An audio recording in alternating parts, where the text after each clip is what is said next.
Assalamualaikum warahmatullahi wabarakatuh. Kami dari kelompok 4B Indralaya, saya Pratama Setiawan dan rekan saya. Saya Ninda Putri. Dan saya Adela Jaspira. Di sini kami akan menampilkan video dari kelompok kami, yaitu mengenai tentang protein. Berikut video dari kami. Selamat menyaksikan! Materi pokok pada video ini yaitu pemisahan dan pemurnian protein. Dengan tujuan mahasiswa menguasai fondasi saintifik pada materi protein. Protein adalah instrumen yang mengekspresikan genetik melalui proses transkripsi dan translasi di dalam sel. Sebelum dapat menentukan komposisi dan deret asam aminonya, enzim dapat dipisahkan dari ratusan jenis protein lainnya yang ada di dalam sel atau ekstrak jaringan tertentu dan dimurnikan. Protein dapat dipisahkan dari senyawa dengan berat molekul yang ada di dalam ekstrak sel atau jaringan melalui proses dialisis. Setelah campuran protein dibebaskan dari molekul kecil oleh dialisis, protein dapat dipisahkan bergantung kepada sifat fisika dan sifat kimianya, yakni pemisahan berdasarkan muatan, ukuran, afinitas untuk ligan, kelarutan, hidrofobisitas, dan stabilitas termal.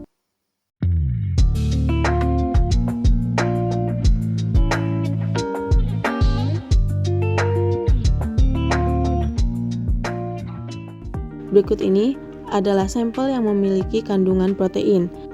Protein telur terdapat pada putih telur dan pada kuning telurnya. Pada kacang tanah, kandungan protein terdiri dari asam-asam amino esensial. Sedangkan komposisi gizi ikan lele meliputi kandungan protein sebesar 17,7%. Protein yang terkandung pada sampel tersebut dapat dipisahkan maupun dimurnikan dengan beberapa teknik. Berikut pembahasan lebih lanjut mengenai teknik pemisahan dan pemurnian protein. Salah satu teknik pemisahan protein yaitu dialisis. Protein dapat dipisahkan dari senyawa yang berdasarkan berat molekul yang ada dalam ekstrak sel atau jaringan dengan proses dialisis. Molekul besar seperti protein ditahan dalam kantong yang terbuat dari senyawa berpori amat halus seperti selopan, jika molekul kecil akan melalui pori-pori. Yang kedua ada kromatografi kolom. Kromatografi kolom adalah metode yang digunakan untuk memurnikan bahan kimia tunggal dari campurannya. Metode ini sering digunakan untuk aplikasi preparasi pada skala mikrogram hingga kilogram. Keuntungan utama kromatografi kolom adalah biaya yang rendah dan kemudahan membuang fasa diam yang telah digunakan. Yang ketiga ada kromatografi penukar ion. Metode ini juga memanfaatkan perbedaan dalam tingkah laku asam basa dari asam amino. Tetapi terdapat faktor tambahan yang menyebabkan prosedur ini efektif. Kolom kromatografi terdiri dari tabung panjang yang diisi oleh granula resin sintetik yang mengandung gugus bermuatan tetap. Resin dengan gugus anion tersebut disebut sebagai resin penukar kation. Resin dengan gugus kation disebut sebagai penukar anion. Dalam bentuk kromatografi penukar ion yang paling sederhana, asam amino dapat dipisahkan pada kolom resin penukar kation. Dengan penukar kation, protein dengan bermuatan bersih yang lebih negatif bergerak lebih cepat. Selanjutnya gel filtrasi. Gel filtrasi merupakan pemisahan protein berdasarkan ukuran molekulnya. Molekul protein yang lebih kecil dapat menembus ke dalam pori-pori butiran, dan karenanya tertahan selama aliran ke bawah kolom. Tetapi molekul protein besar tidak dapat menembus ke dalam butiran dan melewati kolom dengan lebih cepat. Protein berukuran menengah akan mengalir ke bawah pada kecepatan antara, tergantung kepada tingkat kemampuan menembus butiran. Yang kelima, kromatografi afinitas.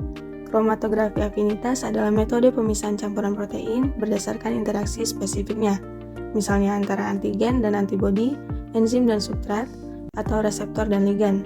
Fasa diam biasanya adalah suatu matriks gel yang banyak digunakan adalah agar-rosa. Molekul yang dikehendaki memiliki sifat yang sudah diketahui dan dapat dieksploitasi selama proses afinitas pemurnian. Molekul target akan terikat pada fase diam, sedangkan molekul lainnya dalam fase gerak tidak akan terikat. Elektroforesis. Protein dapat juga dipisahkan satu dari yang lainnya oleh elektroforesis. Berdasarkan tanda dan jumlah muatan listrik pada gugus R dan gugus termal asam amino dan terminal karboksil yang bermuatan. Seperti peptida sederhana, rantai polipeptida protein memiliki titik isoelektrik yang khas yang akan mencerminkan jumlah relatif gugus R asam dan basa. Kecepatan migrasi protein dalam medan listrik tergantung pada kekuatan medan listrik muatan protein, dan koefisien pergesekan. Yang ketujuh, SDS patch. SDS patch atau elektroforesis gel poliakrilamida sodium dodesil sulfat adalah teknik elektroforesis gel yang menggunakan poliakrilamida memisahkan protein yang bermuatan berdasarkan berat molekulnya saja. SDS merupakan deterjen ionik yang dapat melarutkan molekul hidrofobik yang memberikan muatan negatif pada keseluruhan struktur protein. Metode ini diawali dengan preparasi sampel untuk membuat sampel bermuatan sama, sehingga muatan tidak mempengaruhi pergerakan komponen sampel dalam gel. Selanjutnya, gel poliakrilamida dibuat menggunakan cetakan gel membentuk lembaran segi 4 dengan ketebalan tertentu. Setelah sampel dimasukkan dalam sumur gel dialiri arus listrik, sehingga komponen yang terdapat dalam sampel akan terpisah melewati matriks gel berdasarkan berat molekulnya. Yang kedelapan, pemfokusan isoelektrik. Teknik ini memisahkan protein menurut titik isoelektriknya. Campuran protein ditempatkan pada strip gel yang mengandung gradien pH amobil. Dengan medan listrik yang diterapkan, protein memasuki gel dan bermigrasi sampai masing-masing mencapai pH yang setara dengan PI-nya. Ketika pH 5, PI muatan bersih protein adalah 0. Elektroforesis 2 dimensi. Elektroforesis 2 dimensi adalah suatu teknik analisis protein dengan melakukan pemisahan protein menggunakan 2 dimensi. Dalam elektroforesis 2 dimensi, dimensi pertama dalam pemisahan protein dilakukan berdasarkan titik isoelektrik protein tersebut. Sedangkan pada dimensi kedua, protein akan dipisahkan berdasarkan berat molekulnya. Pada dimensi pertama, protein yang akan dianalisis dilarutkan dalam urea untuk memutuskan ikatan hidrogen pada protein. Sedangkan pada dimensi kedua, biasanya menggunakan gel poliakrilamid dan sodium dodesil sulfat. Sehingga dapat disimpulkan bahwa protein adalah instrumen yang memuat informasi genetik melalui proses transkripsi dan translasi dalam sel. Beberapa teknik pemisahan protein diantaranya yang pertama ada dialisis, ada kromatografi kolom, kromatografi penukar ion, gel, kromatografi afinitas, elektroforesis, SDS-PAG, pemfokusan isoelektrik, dan yang terakhir ada elektroforesis 2 dimensi.